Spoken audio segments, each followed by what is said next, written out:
TNPSC போட்டித் தேர்வு தயாராகிற அனைவருக்கும் அதியமான் குழுமத்தின் வணக்கங்கள். நம்ம இன்னைக்கு பார்க்க போகிற தலைப்பு கம்பராமாயணம். அதாவது டிஎன்பிஎஸ்சி பொது தமிழ் இலக்கியத்தில் கம்பராமாயணம் இந்த தலைப்புல தான் பார்க்க போகிறோம். கம்பராமாயணம் பொதுவாக பார்த்தோம்னா கம்பராமாயணம் இது எழுதுந்து கம்பர் அப்படின்றது உங்கள் எல்லாத்துக்கும் தெரியும். இது வந்து ராமனுடைய வரலாற்றை கூறும் நூல் தான் கம்பராமாயணம். இதோட மூல நூல் எது அப்படின்னு பார்த்தோம்னா வடமொழியில் வால்மீகி எழுதிய ராமாயணம் தான் மூல நூலாக இருந்திருக்கு. வடமொழியில் வால்மீகி எழுதிய ராமாயணம். கம்பர் இந்த நூலுக்கு இட்ட பெயர் என்ன அப்படின்னு பார்த்தோம்னா ராம அவதாரம். கம்பர் இந்த நூலுக்கு இட்ட பெயர் ராம அவதாரம். கம்பராமாயணத்தில் மொத்தம் 2 பிரிவுகள் இருக்கு. ஒன்று வந்து பெரும் பிரிவு, இன்னொன்று சிறும் பிரிவு. பெரும் பிரிவு என்ன பேர் அப்படின்னு பார்த்தோம்னா காண்டங்கள். சிறு பிரிவுக்கு என்ன பேர்னு பார்த்தோம்னா படலங்கள். பெரும் பிரிவு காண்டங்கள், சிறு பிரிவு படலங்கள் அப்படின்னு அழைக்கப்படுது. காண்டங்கள் எத்தனை காண்டங்கள் இருக்கு அப்படின்னு பார்த்தோம்னா 6 காண்டங்கள் இருக்கு. அந்த 6 காண்டங்கள் என்னென்ன அப்படின்னு பார்த்தோம்னா பாலகாண்டம், அயோத்தியா காண்டம், ஆரண்ய காண்டம், கிட்கிந்தா காண்டம், சுந்தர காண்டம் மற்றும் யுத்த காண்டம். பாலகாண்டம், அயோத்தியா காண்டம், ஆரண்ய காண்டம், கிட்கிந்தா காண்டம், சுந்தர காண்டம் மற்றும் யுத்த காண்டம். இதில் பாலகாண்டம் எத்தனாவது காண்டம், இல்லைனா சுந்தர காண்டம் எத்தனாவது காண்டம், இந்த மாதிரி கேள்விகள் கேட்க சான்ஸ் இருக்குது. அது 3வது காண்டம் எது, 5வது காண்டம் எது, 6வது காண்டம் எது, இந்த மாதிரி கேள்வி கேட்குவாங்க. நீங்கள் ஈஸியாக ஞாபகம் வச்சுக்கிறது என்ன பண்ணலாம்னா பாலகாண்டம், அதாவது குழந்தை பருவம் தான் பாலகாண்டம் அப்படின்னு வச்சுக்கலாம். வளர இடம் அயோத்தியா. ஸோ 2வது காண்டம் அயோத்தியா. ஆரண்ய காண்டம் வந்து பிரச்சனைகள்லாம் உருவாகக்கூடிய இடம் தான், ஒரு முடிவெடுக்கக்கூடிய காண்டம் தான் ஆரண்ய காண்டம். அடுத்தது கிட்கிந்தா காண்டம், அது தொடர்ந்து வர காண்டம் கிட்கிந்தா காண்டம். சுந்தர காண்டம் வந்து அனுமன் வர காண்டம் சுந்தர காண்டம். 5 அனுமன் அப்படி கூட நீங்கள் ஞாபகம் வச்சுக்கலாம். யுத்த காண்டம் கடைசி 6வது காண்டம் யுத்த காண்டம். இந்த மாதிரி ஞாபகம் வச்சுக்கலாம். அடுத்தது தமிழுக்கு கதி அப்படின்னு எந்தெந்த நூலில் சொல்கிறாங்கன்னு பார்த்தோம்னா திருக்குறளும் கம்பராமாயணம். நீங்கள் இதை எப்படி ஞாபகம் வச்சுக்கலாம்னு பார்த்தோம்னா தமிழுக்கு கதி கா அப்படின்ற எழுத்து கம்பராமாயணம், தி அப்படின்ற எழுத்து திருக்குறள். தமிழுக்கு கதி அப்படின்னு பார்த்தோம்னா கம்பராமாயணம், திருக்குறள் ஞாபகம் வச்சுக்கலாம். இன்னும் வேறு மாதிரி ஞாபகம் வச்சுக்கலாம்னா தமிழுக்கு கதி கம்பர் எழுதிய கம்பராமாயணம், திருவள்ளுவர் எழுதிய திருக்குறள். கா கம்பர், தி திருவள்ளுவர், இப்படி கூட ஞாபகம் வச்சுக்கலாம். கம்பர் பிறந்த ஊர் எது அப்படின்னு பார்த்தோம்னா தேரெழுந்தூர். இவர் எந்த ஊரில் பிறந்தார்னு பார்த்தோம்னா தேரெழுந்தூர் மாவட்டம், நாகை மாவட்டம். இது எங்கே இருக்குன்னு பார்த்தோம்னா மயிலாடுதுறைக்கு அருகில் இருக்குது. கம்பர் எழுதின நூல்கள் எது எது அப்படின்னு பார்த்தோம்னா சடகோபுரம் அந்தாதி, சரஸ்வதி அந்தாதி, ஏறெழுபது, சிலை எழுபது, திருக்கை விளக்கம். 2 அந்தாதி, 2 எழுபது, ஒரு திருக்கை விளக்கம், இப்படி மொத்தம் 5 நூல்கள். என்னென்னு பார்த்தோம்னா சடகோபுர அந்தாதி, சரஸ்வதி அந்தாதி, ஏறெழுபது, சிலை எழுபது மற்றும் திருக்கை விளக்கம் அப்படின்னு வச்சுக்கலாம். கம்பர் பிறந்த காலம், அதாவது வாழ்ந்த காலம் எதுன்னு பார்த்தோம்னா 9ஆம் நூற்றாண்டு இல்லைன்னா 12ஆம் நூற்றாண்டு அப்படின்னு சொல்கிறாங்க. இன்னொரு முக்கியமான விஷயம் என்னன்னு பார்த்தோம்னா கம்பராமாயணத்தில் வரக்கூடிய பெயர்கள், அதாவது ஒவ்வொரு வடமொழி எழுத்தையும் தமிழ் படுத்தி எழுது பார்த்தோம்னா கம்பராமாயணத்தில் தான் முதல் கையாளப்பட்டிருக்கு. இது எந்த நெறிப்படியும் பார்த்தோம்னா தொல்காப்பிய நெறிப்படி தமிழ் படுத்திய பெருமை கம்பருக்கு தான் உண்டு அப்படின்னு சொல்கிறாங்க. கதை மாந்தரின் வடச்சொல் பெயர்களை தொல்காப்பிய நெறிப்படி தமிழ் படுத்திய பெருமை கம்பருக்கு தான் இருக்குது அப்படின்னு சொல்கிறாங்க. அடுத்தது கம்பராமாயணம் தொடங்குற இடம் பார்த்தோம்னா சரையு நதி உத்தரப்பிரதேச மாவட்டத்தில் இருக்குது. அந்த இடத்துல தொடங்குது. சரையு நதி உத்தரப்பிரதேச மாவட்டத்தில் உள்ள நதி. கம்பர் யாருடைய அவை புலவராக இருக்கார் அப்படின்னு கேட்டாங்கன்னா குலோத்துங்க சோழன். எந்த குலோத்துங்க சோழன்? 2ஆம் குலோத்துங்க சோழன். ஸோ 2ஆம் குலோத்துங்க சோழனோட அவையில் தான் கம்பர் வந்து அவை புலவராக இருக்கார். அதே ஆதரித்தவர் யாருன்னு கேட்டாங்கன்னா திருவெண்ணைநல்லூர் சடையப்பை வள்ளல். ஸோ கன்ஃபியூஸ் ஆகிற மாதிரி கேள்வி இதுதான். யாரோட அவையில் இருந்தார் அப்படின்னு பார்த்தோம்னா 2ஆம் குலோத்துங்கன் அவையில் இருந்தார். ஆனால் யார் ஆதரித்தாங்க அப்படின்னு பார்த்தோம்னா திருவெண்ணைநல்லூர் சடையப்ப வள்ளல் தான் ஆதரிச்சிருக்காரு. சிறப்பு பேர் என்னன்னு பார்த்தோம்னா கவி சக்கரவர்த்தி, கல்வியில் பெரியவர் கம்பர். அதே மாதிரி இந்த கவி சக்கரவர்த்தி அப்படின்ற பெயர் வந்து ஒட்டக்கூத்தருக்கும் பொருந்தும். 2 பேருமே கவி சக்கரவர்த்தி அப்படின்ற பெயரால் அழைக்கப்படுறாங்க.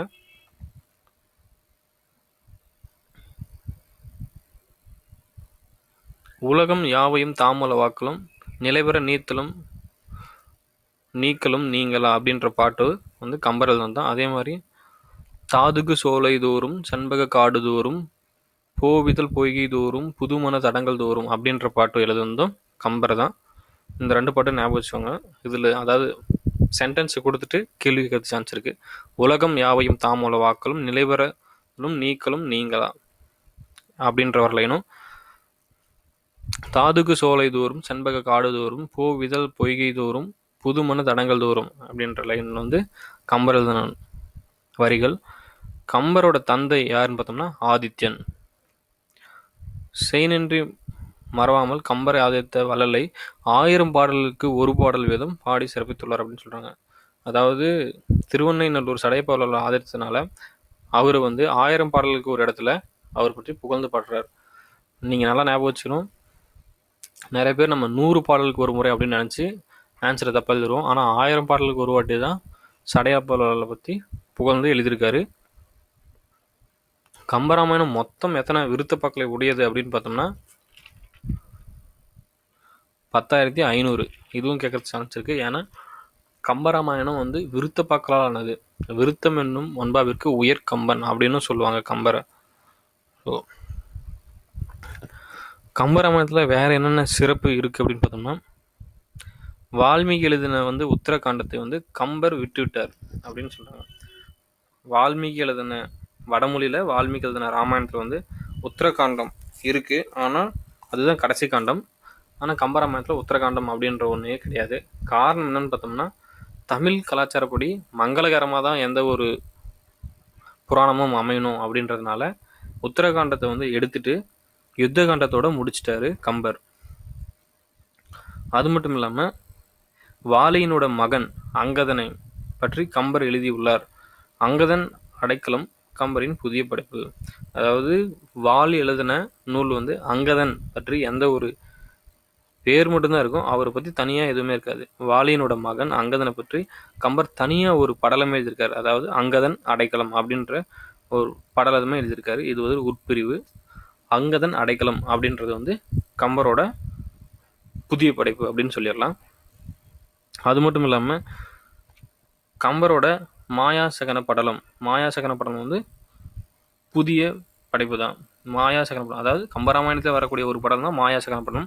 இது வந்து வால்மீகி நூலில் இல்லாதது, ஆனால் கம்பர் எழுதியிருக்காரு. ஸோ இது அங்கதன் அடைக்கலம், மாயாசகன படலம், இது ரெண்டுமே கம்பர் எழுதுனது புதுசாக. அப்புறம் வாலி இறந்த பிறகு வாலியனோட மனைவி தாரையை வந்து சுக்ரீவன் மனைவியாக்கியதாக வந்து வால்மீகி ராமாயணத்தில் இருக்குது. ஆனால் கம்பர் வந்து சுக்ரீவன் வந்து தனியாகவே இருக்கிற மாதிரி தான் இருக்காரு. அதாவது வாலி இறந்த பிறகு வாலியோட மனைவி தாரை என்ன பண்ணுறாங்கன்னா,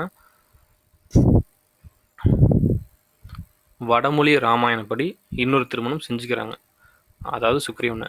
ஆனால் தமிழ் கலாச்சாரத்துக்கு விதவை மறுமணம் வந்து சரி வராது அப்படின்ற ஒரு காரணத்தினால கம்பர் என்ன பண்ணுறாருன்னா, வாலி இறந்த பிறகு வாலியோட மனைவி தாரையை வந்து விதவையாகவே வச்சிடுறாரு.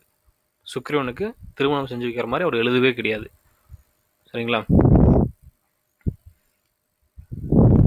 காரணம் வந்து தமிழ் கலாச்சாரம். அடுத்தது வால்மீகி வந்து இரணியன் பற்றி எந்த இடத்துலையுமே விளக்கவே கிடையாது. ஆனால் கம்பர் ஒரு தனி படலமாகவே எழுதியிருக்காரு. இரணியன் பற்றிய ஒரு புது படலத்தை கம்பர் எழுதியிருக்காரு. வேற என்னன்னு பார்த்தோம்னா, ராமர் சீதை காதலை பற்றி வால்மீகி எந்த இடத்துலையுமே கூற கிடையாது. அதாவது 2 பேரும் காதலிக்கிறாங்க அப்படின்ற மாதிரி எந்த இடத்துலையும் வால்மீகி சொல்ல கிடையாது. வெறும் திருமணம். அப்புறம் பாயிரங்கள் என்ன சொல்லுதுன்னு பார்த்தா, காசில் கொற்றத்து ராமன் கதை, ராம அவதார பேர் தொகை நிரம்பிய தேமாறு மாக்கதை அப்படின்னு சொல்கிறாங்க. இதன் மூலம் என்ன நமக்கு தெரிய வருதுன்னா, கம்பர் அவர் இயற்றிய நூலுக்கு இட்ட பேர் ராம காதை அப்படின்னு தான், இல்லைன்னா ராம அவதாரம். ஒன்று ராமகாதை இல்லைன்னா ராம அவதாரம் அப்படின்னு பேர் வச்சிருக்கலாம். கம்பராமாயணத்தில் இருக்கக்கூடிய மொத்த பாடல்கள், அதாவது விருத்தப்பாக்கள் 10,500. கம்பர் எழுதிய கம்பராமாயணத்தில் ராமனோட தம்பிகள் யார் யாருன்னு பார்த்தோம்னா, குகன், சுக்ரீவன், விடனன். இவங்க 3 பேரும் தம்பிகளாக வராங்க. சிறப்பு என்னன்னு பார்த்தோம்னா, விருத்தமெனும் முன்பாக உயிர் கம்பன் அப்படின்னு சொல்கிறாங்க. தாழ்ந்த குலத்தை சார்ந்த குகனை வந்து ராமன் தம்பியை ஏற்றுக்கிறாரு. அது மட்டும் இல்லாமல் கம்பராமாயணத்தில் வரக்கூடிய சுந்தரர், அதாவது அனுமனை வந்து சொல்லின் செல்வன் அப்படின்னு சொல்கிறாங்க. இதுதான் கம்பராமாயணத்தில் இருக்கக்கூடிய கொஞ்சம் இம்பார்ட்டண்டான தகவல்கள். மறுபடியும் ஒரு டைம் வேகமாக பார்த்துருவோம். கம்பராமாயணம் ராமனோட வரலாற்றை கூறும் நூல் தான் கம்பராமாயணம். மூல நூல் வந்து வடமொழியில் வால்மீகி எழுதிய ராமாயணம். ஆசிரியர் வடமொழியில் யாருன்னு பார்த்தோம்னா வால்மீகி. தமிழில் கம்பர் எழுதிய நூல் தான் கம்பராமாயணம். அதுக்கு அவர் இட்ட பெயர் ராம அவதாரம் அப்படின்னு பேர் வச்சிருக்காரு. இதில் 2 பிரிவு இருக்குது. ஒன்று பெருப்பிரிவு, இன்னொன்று சிறுபிரிவு. பெரும்பிரிவு பார்த்தோம்னா காண்டம், சிறுபிரிவு வந்து படலம். காண்டங்கள் எத்தனை பார்த்தோம்னா பாலகாண்டம், அயோத்திய காண்டம், ஆரணி காண்டம், கிட்கிந்தா காண்டம், சுந்தர காண்டம், யுத்த காண்டம், மொத்தம் 6 காண்டங்கள். தமிழுக்கு கதையும் திருக்குறளையும் கம்பராமாயணத்தையும் சொல்கிறாங்க. எப்படி ஞாபகம் வச்சாருன்னா கம்பராமாயணம், திருக்குறள் அப்படின்னு ஞாபகம் வச்சுக்காங்க சொல்லலாம்.